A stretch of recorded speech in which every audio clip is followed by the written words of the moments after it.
ఆపదని ఈశ్వరుడు ఒక్కడే గట్టెక్కించగలడు సుమా. ఆపదని గట్టెక్కించవలసి వస్తే భగవంతుడు చూసేదేది అంటే నువ్వు ఎంత పవిత్రంగా బతికావు, నువ్వు ఇతరులకు హాని చెయ్యగలిగి ఉండి కూడా చెయ్యకుండా నువ్వు నిభాయించుకున్న సందర్భాలేవి, నీ కోపాన్ని నువ్వు ఎలా నిగ్రహించుకున్నావు, ధర్మానికి నువ్వు ఎలా కట్టుబడిపోయావో చూసి పరమేశ్వరుడు కౌగిలించుకుంటాడు. కబీర్ దాస్ గారు ఓ మాట అంటాడు, ధీరే ధీరే రేమనా ధీరే సబకుచి హోయ్ మాలీసించే సౌకర్య ఋతువాయే ఫల్హోయ్ అంటాడు.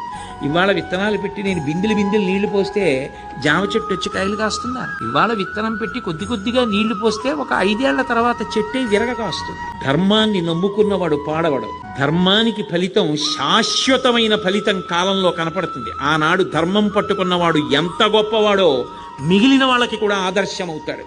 ధర్మం వదిలినవాడు నశించిపోతాడు. అది నిరూపించాడు భాగవతం ప్రారంభంలోనే.